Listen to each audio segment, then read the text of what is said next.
College used to be fun, but it's been a real drag ever since my dad made me join the Illuminati. He's such a dick. The Skull and Crossbones fraternity was always the plan, sure. Just like Yale was always the plan. Then off to law school, join Dad's firm after that, and be a partner by the time I turned 30. Big house, beautiful wife, 2 dogs and a kid.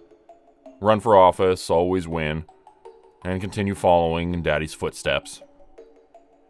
Those things were always the plan, but I didn't realize those guys in the secret society were going to be such dicks. Dad didn't warn me about any of it. Not even the really horrible shit. Well, I'm writing this to warn anybody who might be out there thinking of joining an all-powerful secret society. It's not all it's cracked up to be. In fact, it kind of sucks being in the Illuminati. I'll never forgive Dad for this. Even if I do become president like he was. All that bullshit that happened to Pacey, Joshua Jackson. Let's just forget about all that right now. If you haven't seen the movie, The Skulls, circa 2000, don't waste your time. It's decent, don't get me wrong, but not even remotely realistic. I didn't get abducted and stuffed in a coffin, and I definitely didn't find any skull pendants under my pillow. Nobody deposited $20K in my bank account overnight either. Not that you bothered to ask. The whole thing was a big letdown. What actually happened during my initiation scared the living shit out of me, and I need to get this off my chest. Even if it means I get kicked out. I don't think I want to be a part of all this anymore anyways. It started off pretty simple. It was almost funny what they wanted us to do. The seniors were all acting like it was such a big deal though, and I didn't realize why until later. "Drink it!" Lance, one of the seniors, was yelling from the pulpit, clad in a long brown hooded robe. We were deep within the bowels of the secret society's stone fortress-looking building, built hundreds of years prior. One of the oldest standing structures on Yale's campus. Lance's face was covered with a skull mask, and dozens of others all around him had similar masks and robes on. At their feet were piles of old bones and skulls which had belonged to many famous generals and politicians throughout history. The pride of the organization. Symbols of its name. "What is this nasty shit you're making us drink?" One of the guys, named Greg, to the right of me asked. "It smells like food coloring." "Yo, it's the blood of our vanquished enemies. Now drink it, savor it, and rejoice in their glorious deaths." I sniffed the blood in the skull cup and began to raise it to my lips. I took a sip. Wasn't half bad. "There, see? This one knows its place." They pointed at me and laughed while whispering to one another. "Drink, foolish acolytes." The other recruits raised their skull cups to their lips and started imbibing the strange red liquid. Mine tasted a bit sweet, like pomegranate, with a strong, familiar flavor of grain alcohol I remembered from a misguided experience back in high school. It definitely wasn't blood, though. After I finished it, I was immediately drunk. Judging by the swaying motion of the other recruits around me, they were as well. One of them vomited violently, and then another did the same, their puke staining the floor red. "Good, finish your drinks, acolytes. Now march! Forward!" I was thoroughly confused by now, but it didn't matter. The dozen of us were ushered outside to the courtyard. We were each handed a shovel, and the seniors watched and yelled insults as we were forced to dig our own premature graves.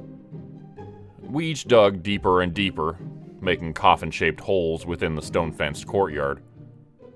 I knew if I stopped, I would be cast out of the group. All the advantages I'd heard so much about would be forfeit. The money, fancy cars, women, and most importantly, the access to power. So I kept my head down and shoveled a perfect rectangle, excavating deeper and deeper down through the dirt and the clay beneath that.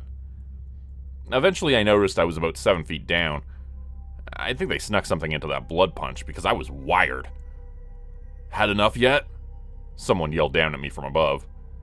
"Yes, please. Can I come out now?" He just laughed, then started to shovel dirt onto me. It rained down in my eyes and into my nose and mouth.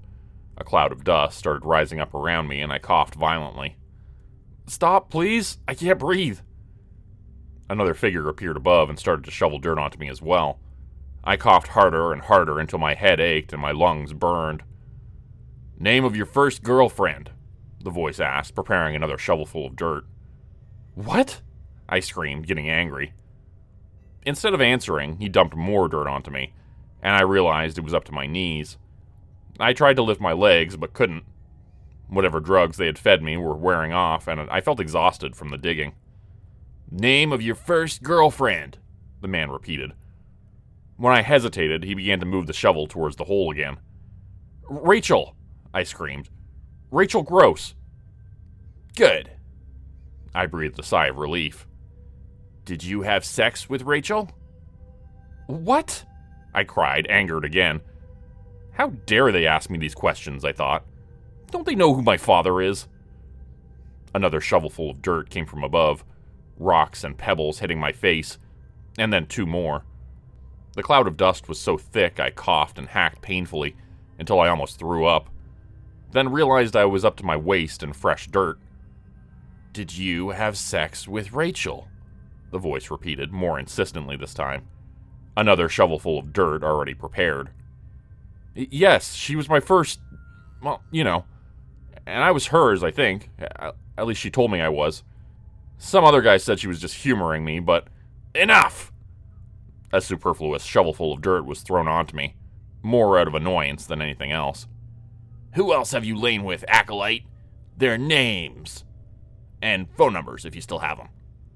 Another shovelful of dirt was thrown onto me as I sputtered something in confusion.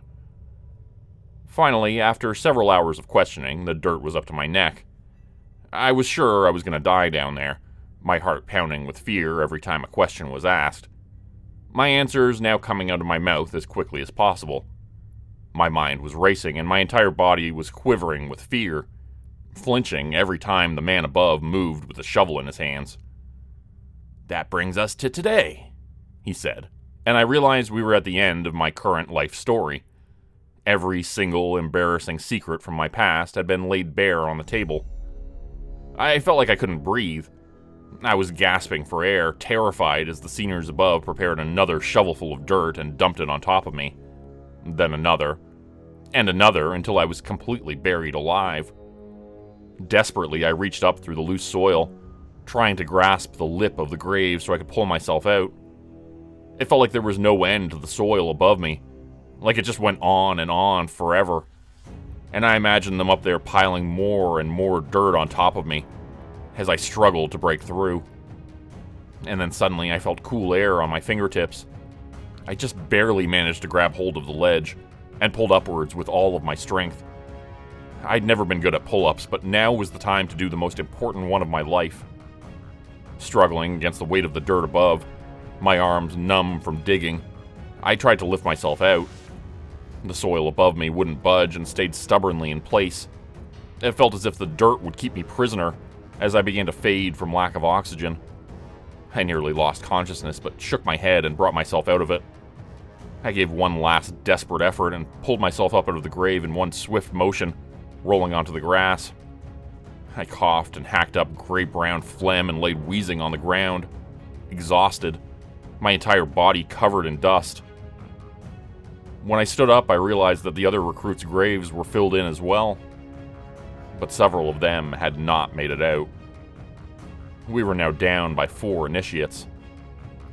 I never saw those guys again. That was the worst of it for a while, but there were several more phases of initiation, and I never knew when things were going to get really dark and terrifying again.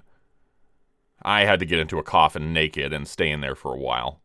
Big deal. We had to stay in a cemetery crypt overnight, and the seniors tortured us occasionally, acting like ghosts. At least, I think it was the seniors. Still, we managed to get through it. We had to eat worms and millipedes and wash them down with tequila, and we had to endure all the other typical frat house bullshit you'd expect from a hazing process. Paddles to the ass, drink till you puke, bend over backwards for the frat brothers, especially the seniors, and generally just kiss ass until you got through it. I'd expected more from the Skull and Crossbones Society, but it was turning out to be just a regular fraternity like all the others. At least, so I thought. That was until we got to Deer Island. This place used to be pretty badass from what I've heard. Nowadays it's more of a scrap heap. Lance, the senior leading the retreat, was saying from the seat in front of me. We were on a motorboat with a half-dozen other pledges who made it through the first stage of the initiation process. The water was cool as it sprayed my face with mist. Although the weather forecast had predicted clear skies, it was overcast and the water was choppy, causing us to bounce up and down with the motion of the waves. Why are we going out here if it's so bad? You'll see. It's an important part of the tradition. If we skipped it, we'd be in a lot of trouble. Trouble from who? Lance just turned his head away and looked off into the distance. His eyes glazed over as if he no longer heard me. We pulled up to the dock a few minutes later, and Lance seemed to return to reality, blinking his eyes and smiling as he led us off the boat towards a ramshackle cottage. When we got inside, it looked sparse and uninviting. Cobwebs clung to the ceiling in the corners, festooning the pots and pans hanging in the kitchen. I saw a mouse scurry across the floorboards, ducking into a hole in the wall. I pulled a cord connected to a bare light bulb above us in the living room, and it snapped in half, the light remaining dim. "This is it?" Greg asked, sounding unimpressed. "Where's the bathroom?" Lance pointed outside to an outhouse, and Greg groaned, waddling off towards the squat wooden building. "What's that dude's name again?" Lance asked me. I was starting to become his number one pledge, and was surprised he seemed to be taking a shine to me. I couldn't say the same for my friend. His name's Greg, I said, feeling strangely guilty. "That guy complains about everything. I heard he's never even been out of the city. You've been camping before, though, right?"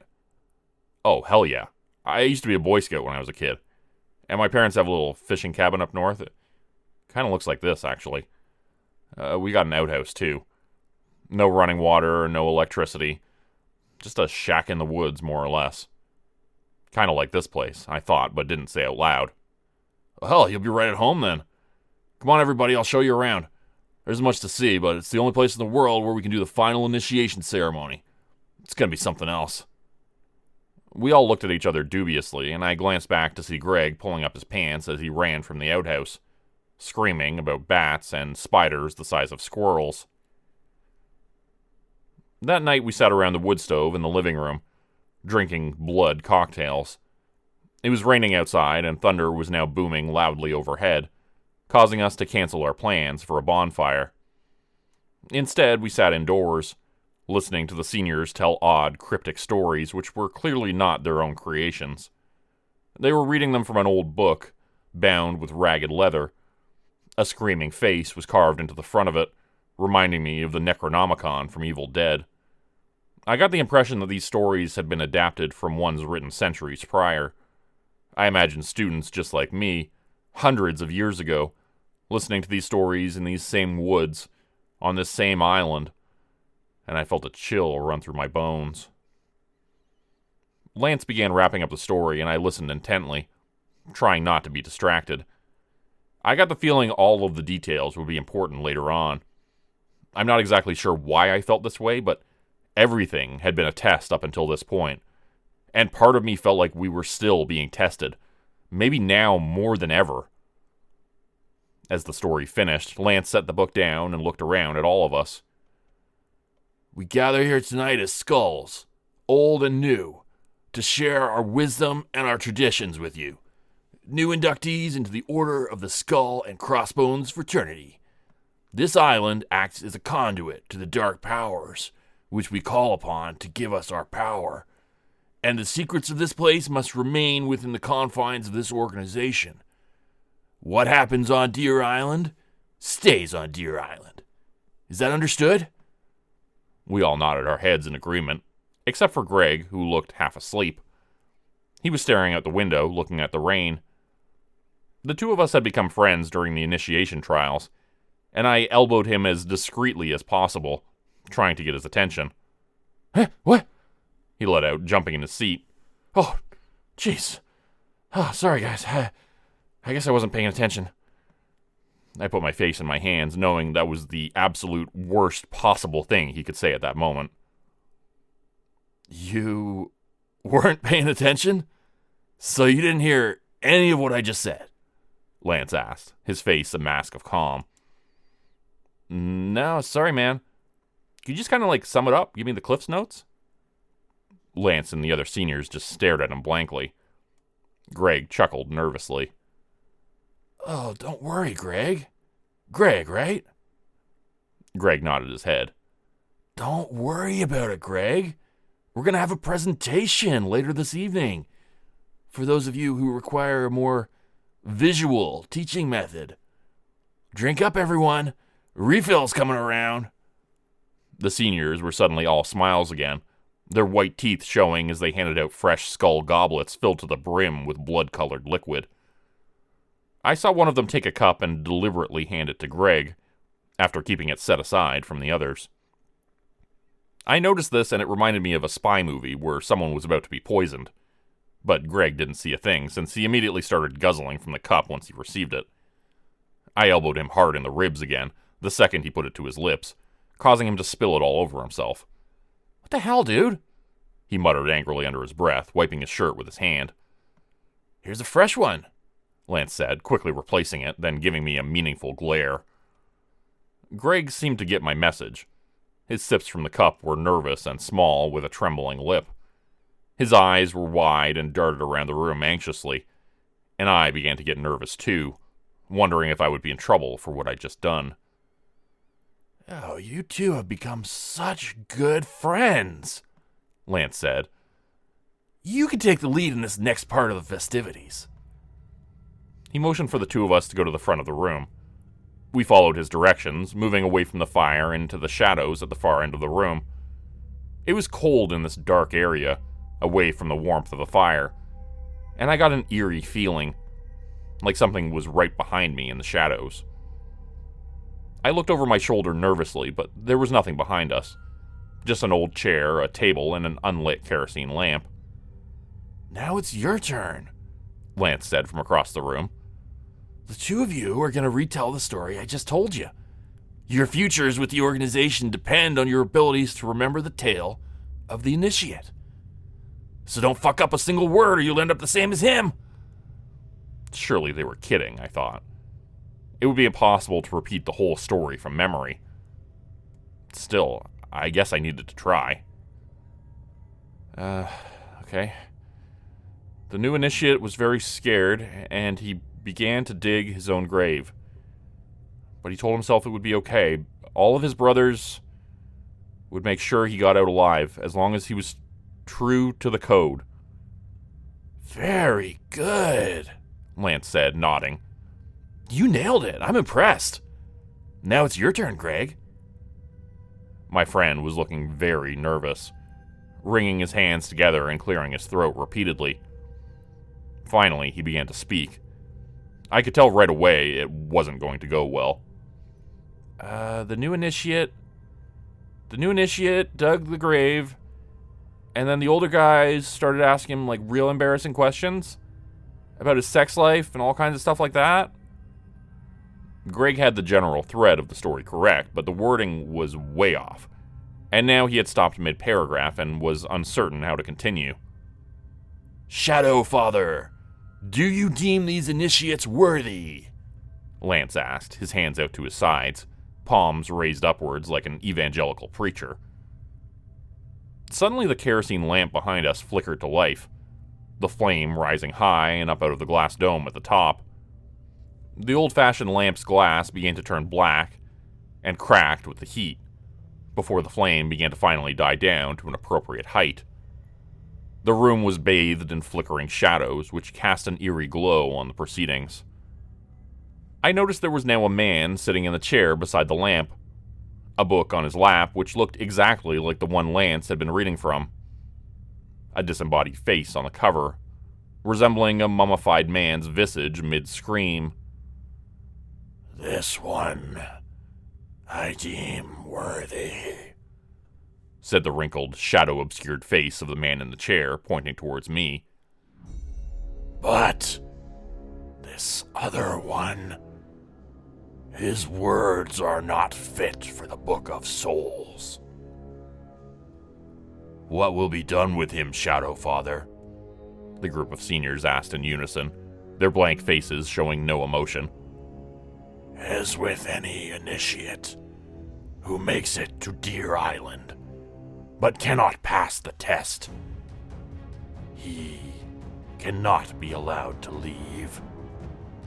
His skin will bind a new book, one which contains his imperfect words. It will be kept forever in the Shadow Library, where he will suffer endlessly in his new form. The man in the chair stood up, and when he did, I saw he was not a man at all. His body was made of oily darkness. He reached out his hands, and without even touching Greg, I saw him begin to rip the flesh from his bones. Greg screamed as a force stronger than tornado winds began to pull at his skin, deforming it and causing it to tear away from his muscles and ligaments. A dark wind was rushing through the cabin and causing the lanterns to flicker, papers being tossed into the air. The pictures on the walls rattled and the furniture shook with the force of that thing as it tore Greg's flesh from him in one piece. He collapsed on the floor in a bloody heap, leaking his bodily fluids out onto the wooden planks beneath him. The Shadow Father looked pleased, fashioning a new book from the darkness around him and binding it with the flesh of my dead friend. The cover was made of his screaming face, looking just like it had when he was killed. Now bring the next initiate forward, Lance said, motioning for one of the seniors to bring another pledge up to stand beside me. I tried to walk back to my seat to get away from this horrible ritual, but as soon as I took one step, I heard the raspy voice of the Shadow Father behind me and felt his cold, dark hand on my shoulder. I cringed and pulled away as if touched by a snake. He just smiled at this and sat back down. "Stay," he said dryly. "You wanted to help your friend, even though you knew he wasn't good enough. So stay. Help the others with their story. Or you can fail like he did." I gulped down a dry lump in my throat as another initiate came forward. The other guy stood beside me and waited for his turn, but I realized I had to go first again. I desperately tried to remember the next piece of the story, but as time passed, it was becoming more and more difficult. With deep concentration, I tried to remember the exact words and began to speak. The initiate dug down deep below the topsoil. He got inside the grave and began to dig even deeper still. Once he was far below the surface, his brothers began to ask him questions. He answered each one with the truth as the grave filled with the cold soil, raising him to new heights. And once he was finished, he stepped out onto the grass. The Shadow Father clapped his hands approvingly, waiting for the next initiate to read his piece. I let out a low, shuddering breath as he spoke, relieved that I hadn't missed anything. As each new recruit came forward, I remained standing there, forced to read every alternating paragraph of the story which I had only heard once. And I knew that a single missed word would mean my gruesome death by skinning at the hands of the creepy, supernatural being which sat behind me, laughing under his breath. It didn't help my nerves that every so often a recruit would stumble and miss a word, causing their demise. I saw 3 different people gruesomely murdered right in front of me, but still I managed to recite the passages. Finally, the ritual was over, and the Shadow Father vanished once again, and we were left in the dark cabin. "Yo, congrats everybody! You're all officially members of the Skull and Crossbones organization. Drink up!" A keg of beer was brought up from the cellar, and bottles of champagne were popped open. Pizza and lukewarm sushi were laid out on the table to feast upon, and those of us who were left alive did just that. Except for me. I had very little appetite. Instead, I went outside, meandering down to the lake by myself. It was quiet outside, and there was no moon, so the stars could be seen clearly up above. An endless number of them shone like infinite grains of white sand on the black backdrop of space. Instead of admiring the stars, I bent down and washed my hands off thoroughly in the lake water. There was no running water inside, so there was nowhere else to do this. And I wanted to get it done fast. Yo, good job in there, Lance said from behind me, causing me to jump, startled.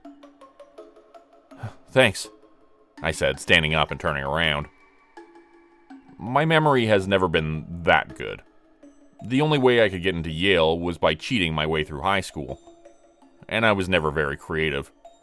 Usually just opting for writing things on my hand. But I had developed some very tiny handwriting over the years. Perfect for crib notes. It's a good thing the Shadow Father didn't notice, Lance said, looking down at my wet hands. Yeah, that's for sure. Thanks again for the tip. He clapped me on the back and led me inside. No worries, new guy. Happy I could help you out. I like you, man. Now, if you think that was wild, just wait till you get a load of the Christmas party.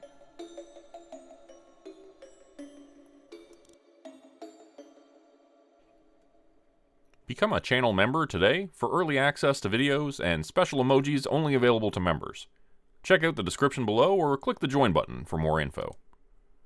Today's video was supported by patrons like Mark from Earth, Crimson Muse, Joy Burton, Diane Showers, Mark Zawal, Cheryl James, Pick Your Sticker, Teddy Dog, Clue 404, Mamakato, Dante Kincaid, Zarin Ray, Angela Donovan, Blarian50, Devin Kyle, Timothy Baird, Ajeti, Bert Turner, Bajani Aspinall, Michael Pierce, Big Joe, Carrie Harkonnen, LaDonna Spivey, Scott Tanaka, Tom Stewart, Sherman Davis, Bryce Shelton, Susan McClendon, Elise Batiste, Lisa and the Cult Jam, Open Circuit, Fabulavore, Raymond Jaggers, That Darn Fox, Raison Detra, Kai Gaming 99, Windy Burns, The Wendigo, Michael Squishy Park, The Gemstar, Vault 77 Citizen, Puppy Dan, Clovis Wolf, Eldridge Elm, Derek Prey, Elder Being, KC Hawaii, Rob T, Tragic Mermaid, Darren Fishnaller, Cloves Anoya Harris,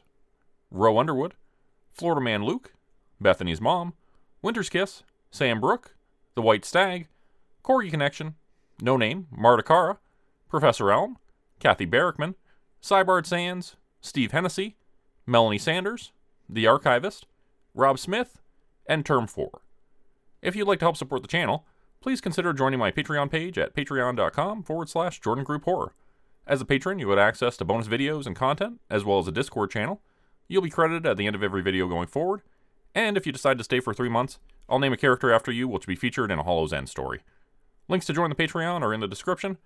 Thanks everyone so much for listening. Please like, subscribe, and comment to help the channel continue to grow. It really does help out a lot. And see you again next time at 4 p.m. Eastern Standard Time. Hope you have a great night.